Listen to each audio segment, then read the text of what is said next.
1944.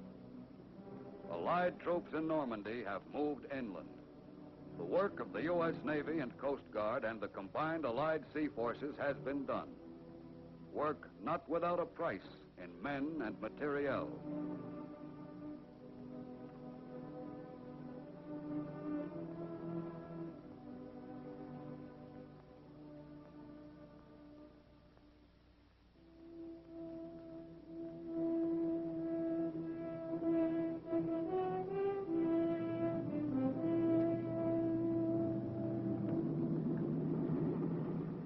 It all began many months earlier. In Chesapeake Bay and other sections of the American coast, untested sailors and soldiers learned the task of getting from ship to shore. But that time, the shore was a friendly one.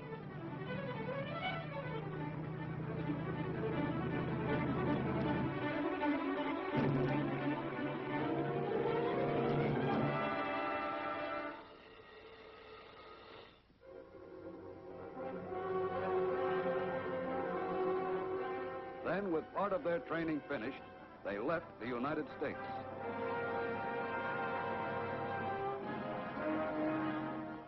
Late in the winter and all through the spring, the great convoys moved eastward across the Atlantic.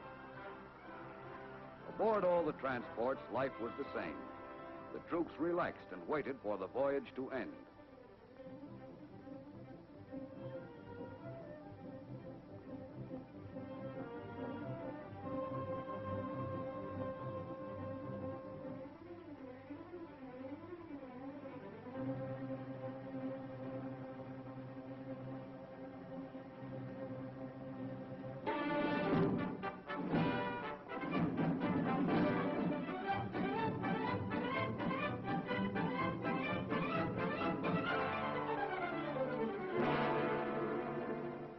All along the coasts of Great Britain that spring, the training went on. Navy and Coast Guard landing barges practiced landing operations day and night.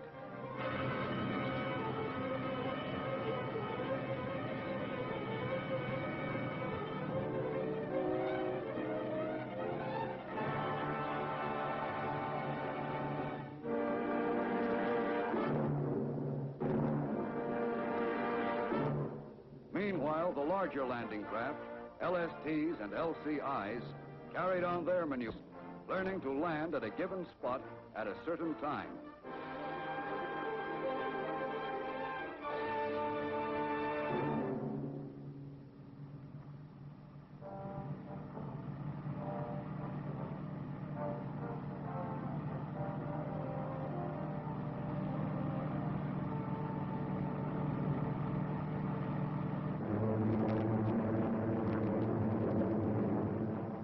All the days of preparation, Allied planes, thousands of them, continued to soften enemy defenses and communications in daily raids.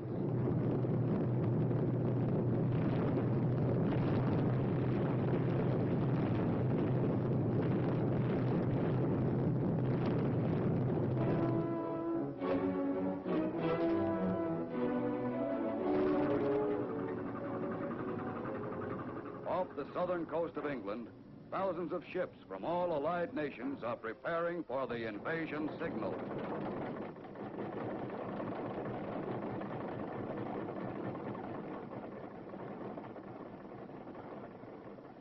Navy and Coast Guard crews make last-minute preparations.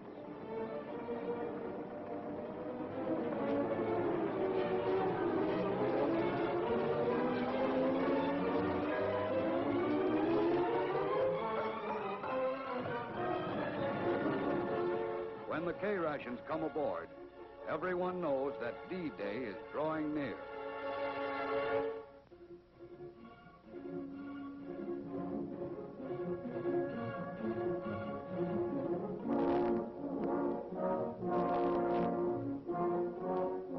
Somewhere in southern England, troops embark on LCVPs to be ferried to the waiting transports offshore.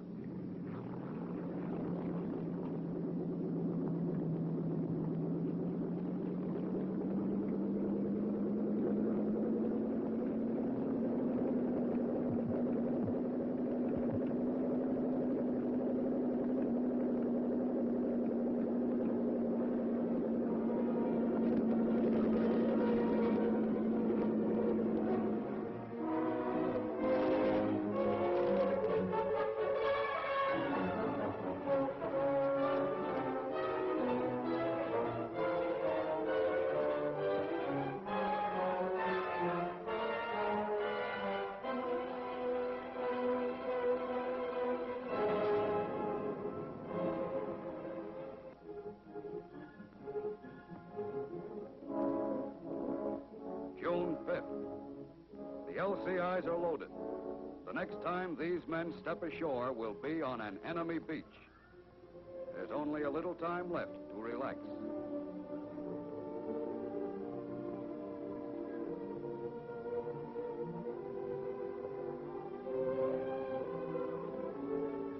And the bombing attacks of the Air Force are intensified. Now the raids are continuous.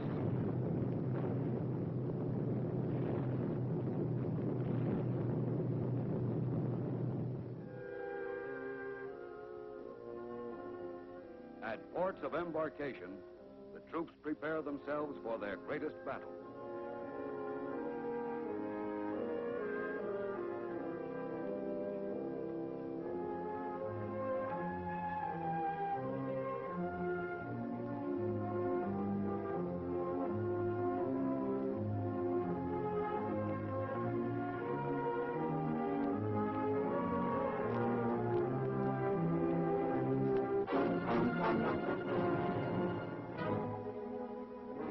Coast Guard officer briefs his men, and all along the coast, sailors receive their final instructions.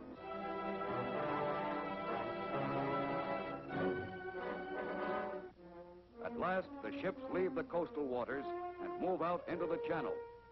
The slow LSTs loaded with heavy equipment, the transports loaded with men.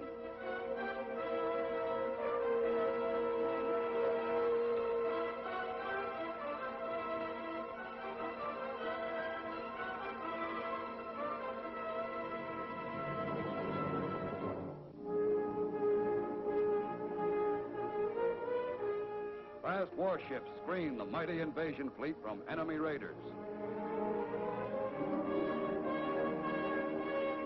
At 15:30, a Coast Guard flotilla of LCIs leaves, loaded with engineers, medical corpsmen, and infantry.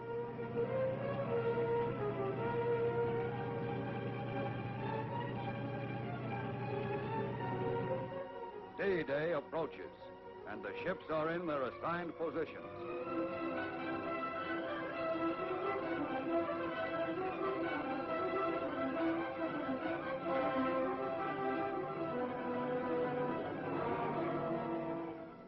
For some of them, like the Coast Guard manned transport Chase, it is the fourth invasion in European waters.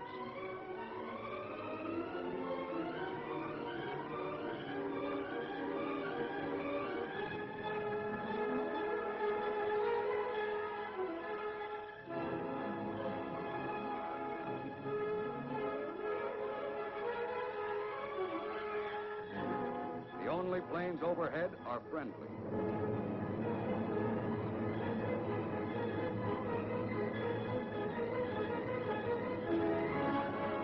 From the 83-foot Coast Guard rescue boats to the Navy's powerful battle wagons, the invasion fleet is moving towards France.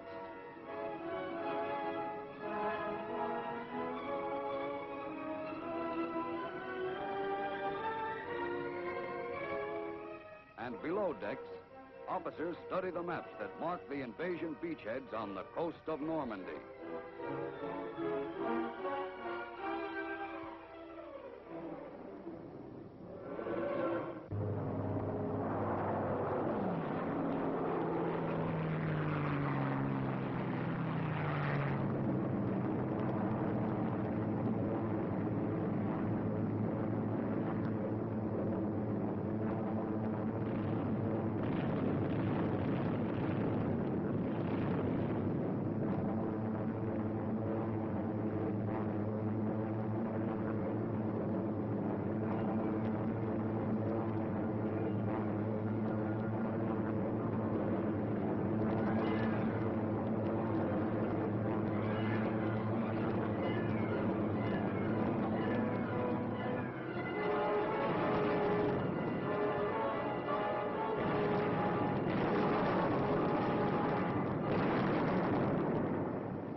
of the landing barges are stopped by concrete obstacles built far out in the water by the enemy.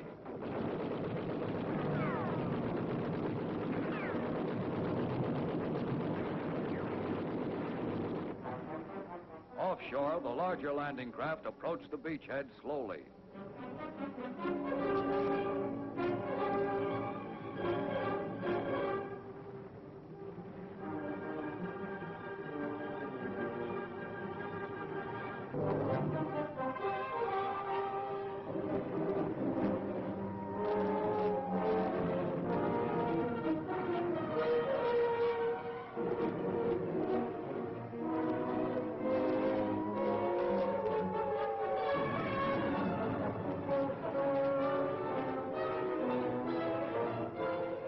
Aboard the LCIs, the troops prepare to land.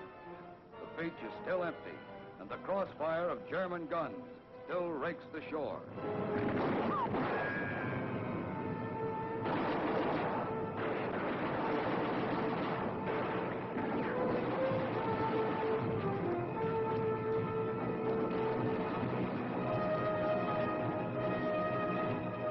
Out of enemy firing range, the LSTs wait to move in until the beaches are cleared.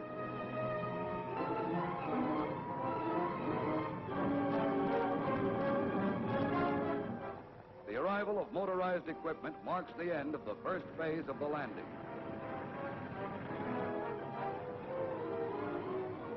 The LCIs, their first loads of men now on the beaches, go out to the transports to ferry more troops inshore.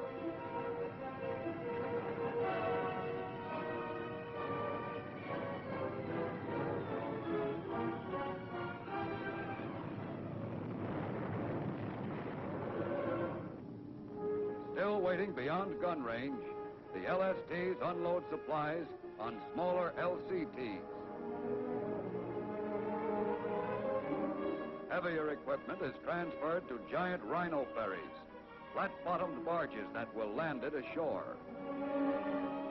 And reinforcements arrive, thousands of men.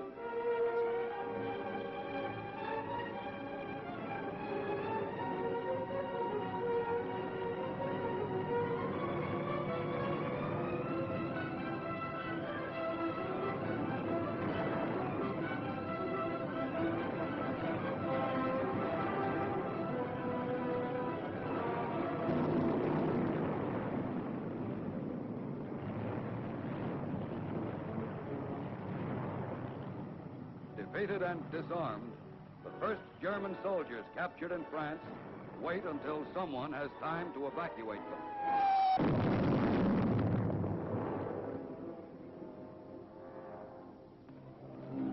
Out in the channel, the rescue boats of the Coast Guard are looking for survivors and aiding damaged vessels.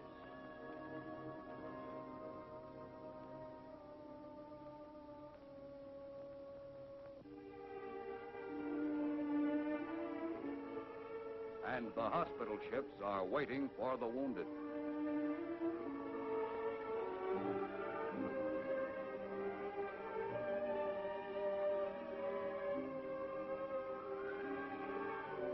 From a damaged Coast Guard LCI, a wounded man is transferred to another ship.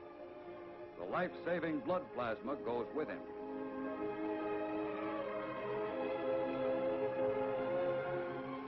Another Coast Guard manned LCI, badly crippled, could not reach the shore, and its wounded are removed.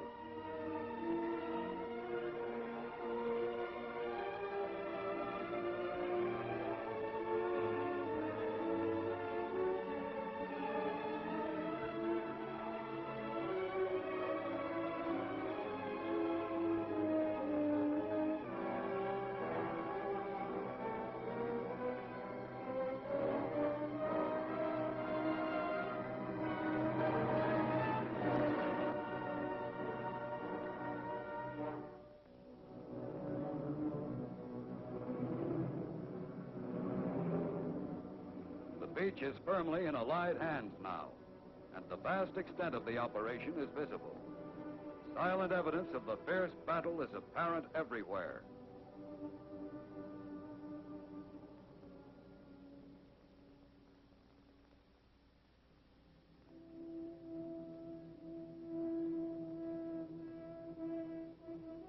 a few days, many of the damaged ships will be afloat again.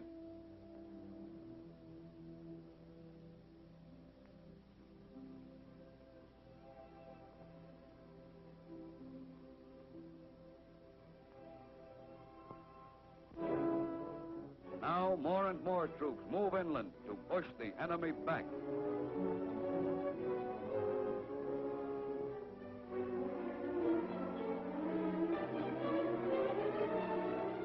And the LSTs land their cargoes on the beach.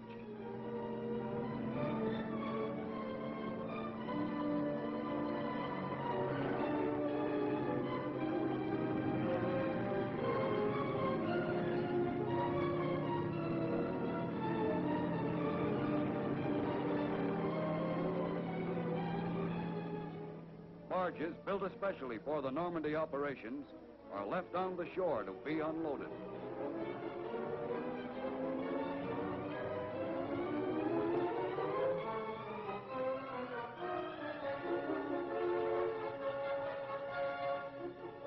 During the daytime, there are only Allied planes in the air. But at night, German bombers harass the beachhead and drop mines offshore.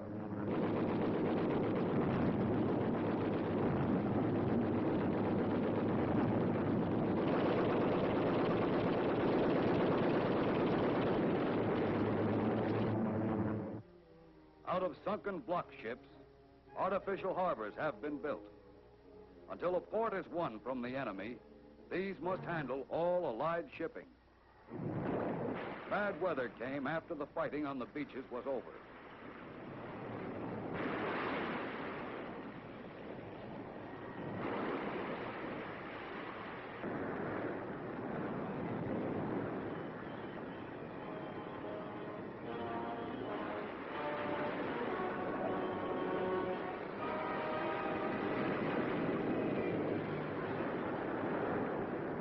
The heavy storm left a trail of damaged ships.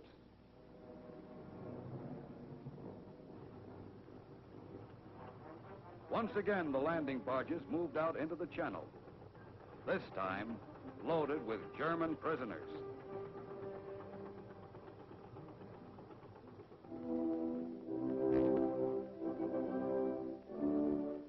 In England, prisoners board a Coast Guard transport.